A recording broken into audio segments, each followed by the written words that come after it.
Assalamualaikum warahmatullahi wabarakatuh. Kali ini di Fisika kelas 11, Bu Fitra akan menerangkan atau menjelaskan vektor metode analisis bagi kalian semua yang masih belum paham mengenai metode analisis ini di vektor. Yuk simak video berikut ini. Oke, apabila Bu Fitra memiliki sebuah vektor, kemudian terdapat 3 gaya, ada F1, F2, dan F3. Apabila F1-nya ini dikenai sudut sebesar 30 derajat, F2-nya atau gaya yang keduanya juga sama 30 derajat, sedangkan yang F3-nya ini dia sudah berada di sumbu X gitu. Jadi tidak dikenai oleh gaya.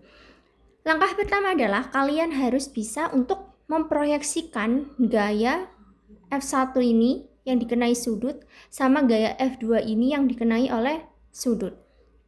Kita proyeksikan dulu untuk F1-nya. F1 apabila kita proyeksikan pada sumbu X, dia menjadi F1X. Tapi karena dia berada di sumbu X, tapi berada di bidang sebelah kiri, yaitu bidang yang angka-angkanya minus, maka F1X ini nanti hasilnya akan minus gitu. Nah, untuk menentukan bagaimana Bu untuk menentukan sin sama cosnya, sin sama cos itu kalian harus bisa memproyeksikan dari F1 ke F1 di sumbu X ini teman-teman. Jadi misalkan kalau gayanya atau F-nya itu berada dekat dengan sudut, maka dia cos. Kalau dia jauh berarti sin. Masih ingat kan? Jauh sin theta, namun dekat cos theta. Nah, kalau F1X ini menuju ke sudut 30 derajat atau menuju ke tetanya, dia jauh atau dekat. Nah, kalau kan dia dekat, maka dia menggunakan cos. Berarti untuk rumusnya gimana Bu? Kita tulis dulu F1 ini nanti ada F1X komponennya. Ada F1X sama F1Y. Kita ke F1X dulu. F1X karena F1X ini tadi dia berada di sumbu X tapi berada di sebelah kiri, maka dia minus F1 karena dia F1 gaya 1 dikalikan dengan apa? Dikalikan karena gayanya dekat dengan sudut, maka dikalikan dengan cos theta. Tetanya kalau di dalam soal ini adalah 30 derajat. Berarti cos 30 derajat kayak gitu. Kemudian Bu, F1-nya karena dia sudah ada nilainya ya, kita tentukan aja min 50 Newton dikalikan dengan cos 30. Berapa sih cos 30 itu? Cos 30 adalah setengah akar 3. Berarti berapa teman-teman hasilnya? Minus 50 dibagi 2, 25. Minus 25 akar 3 Newton. Kemudian di F1 pun ada komponen di sumbu Y juga. F1 kita proyeksikan ke sumbu Y ini. Jadinya apa teman-teman? F1Y. Kenapa Bu kok tidak minus kayak yang sebelah sini? F1Y ini berada pada sumbu Y, tetapi dia berada di bagian atas. Bagian atas ini kan positif semua teman-teman. Kalau di bagian bawah baru nanti sumbu Y-nya minus gitu. Nah, dari F1Y ini menuju sudut atau theta, dia jauh atau dekat teman-teman? Kalau jauh berarti dia menggunakan apa rumusnya? Sin theta. Jadi nanti seperti ini, F1Y sama dengan F1-nya itu sendiri dikalikan dengan apa? Dikalikan karena F1Y-nya ini berada jauh dari theta, berarti sin theta. Nah, karena tetanya 30 derajat, kita tulis di sini 30 derajat. F1-nya masih 50 Newton dikalikan sin 30. Sin 30 adalah setengah. Berarti berapa hasilnya teman-teman? 25 Newton. Nah, sampai sini paham? Oke, kalau sudah, kita teruskan lagi. Langkahnya sama seperti F1, kita menuju ke F2. F2 kita proyeksikan menuju sumbu X, berarti menjadi F2X. Dia positif ya, karena dia berada di sumbu X di sebelah kanan. Nah, kita lihat F2X ini nanti menggunakan rumus sin atau cos. Itu dari titik F2X ini menuju ke sudut. Dia dekat atau jauh? Oh, dia dekat, Bu. Dekat berarti menggunakan cos. Sama seperti F1 tadi. F2 ini ada komponennya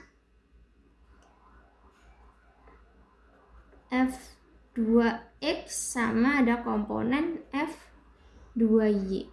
F2X-nya ini, F2 itu sendiri dikalikan dengan apa? Dikalikan dengan posisi F2X-nya ini dekat dengan sudut. Berarti cos theta atau cos 30. Nah, F2-nya udah ada nih 20 Newton. 20 dikalikan dengan cos 30 berarti setengah akar 3. Hasilnya berapa, Bu? 20 dibagi 2, 10 akar 3 Newton.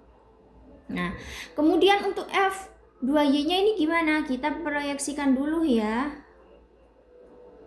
ke sumbu Y. Berarti menjadi apa? Menjadi F2Y. Nah, terus Bu, F2Y-nya ini jauh atau dekat dari sudut? Kita tarik sini. Dia jauh kan dari sudut 30 derajat. Nah, kalau jauh berarti F2Y-nya berapa? F2 itu sendiri dikalikan dengan jauh. Jauh sama dengan sin theta. Sin 30 derajat. Nah, F2-nya 20, sin 30-nya setengah. 20 bagi 2, 10 Newton. Dia positif ya, karena berada di sumbu Y tapi di sebelah atas. Nah, udah nih. Kalau F3-nya, Bu, F3-nya gimana? Dia tidak diapit oleh sudut apapun. Dia cuma berada di sumbu X saja. Berarti karena dia berada di sumbu X saja, menjadi F3X saja. Yaitu apa? 5 akar 3 itu sendiri.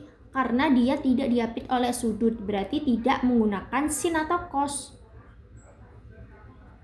Nah, Bu, misalkan kalau F3-nya ini berada di sumbu Y, ya dia cuma ada F3Y aja, F3X-nya tidak ada. Karena ini berada di sumbu X saja, maka dia cuma punya F3X gitu. Kemudian F3Y-nya itu dia 0 karena dia tidak ada nih di titik sumbu Y gitu. Jadi nggak usah ditulis ini juga, tidak apa-apa. Ditulis cuma 5 akar 3. Nah, ini untuk menentukan rumus dari F1, F2, dan F3 pada proyeksi gambar vektor ini. Nah, Bu, untuk menentukan resultan. Sebelum menentukan resultan, kalian harus tahu sigma Fx yang ada di sumbu X. Sigma itu apa? Total dari gaya yang berada di sumbu X. Itu ada apa aja? Yaitu ada F1X dan F2X sama F3X. Kita garis bawahi dulu biar sama-sama tahu kalau yang ada di sumbu X-nya ada 3 unsur ini. F1X ditambah F2X ditambah F3X. Berarti berapa? F1X-nya minus 25 akar 3 ditambah F2X-nya 10 akar 3 ditambah F3X-nya 5 akar 3. Nah, hasilnya berapa teman-teman?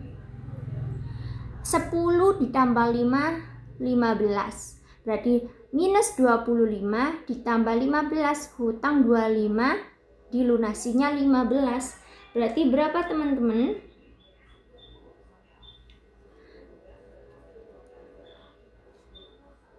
Berarti hasilnya berapa? 10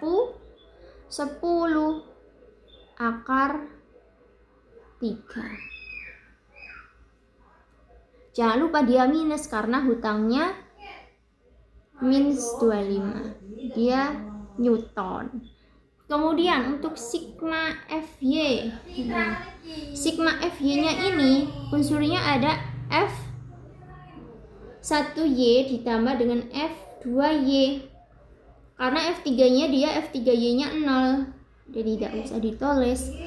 F1Y yaitu 25 Newton ditambah dengan F2Y 10 Newton. Berarti hasilnya berapa? Hasilnya adalah 35 Newton. Nah, udah ketemu nih sigma Fx sama sigma Fy-nya. Kemudian baru kita tentukan resultan. Oke, kita tentukan resultan ya. Di sini tulis resultan. Nah, resultan itu rumusnya R sama dengan sigma Fy kuadrat ditambah dengan sigma Fx kuadrat. Nah, berapa teman-teman? Jadinya sigma Fy-nya adalah 35 dikuadratkan ditambah dengan minus 10 akar 3 kita kuadratkan. Nah, kemudian 35 kuadrat adalah 1225. Kemudian ditambah min 10 kuadrat. Nah, karena min dikuadratkan menjadi positif karena kayak min 10 dikalikan dengan min 10 berarti plus 100. Kemudian Bu, untuk yang akar ini gimana? Akar 3 dikuadratkan tinggal 3 aja, tinggal kita kalikan 3. Nah, hasilnya berapa teman-teman? 1225 ditambah 300. Berarti akar berapa teman-teman? 1225 ditambah 300. Akar 1525. Nah, ini kalian bisa akarkan berapa hasilnya, nanti dia Newton. Nah, ini resultan. Bu, untuk arah vektornya gimana? Arah vektor ini menggunakan rumus tan theta sama dengan sigma Fy dibagi dengan sigma Fx. Berarti sigma Fy-nya berapa? 35 dibagi dengan minus 10 akar 3. Nah, jadinya gimana? Nanti bisa seperti ini ya teman-teman. 35 dibagi 10 menjadi minus 3,5. Tapi akar 3-nya tetap di bawah. Nah, nanti kalian bisa hitung sendiri berapa. Nah, sudah dulu. Nah, sekian dulu untuk vektor metode analisis ini. Apabila ada yang kurang difahami, boleh tanya-tanya di Bu Fitra ya. Oke, sekian dulu. Wassalamualaikum warahmatullahi wabarakatuh.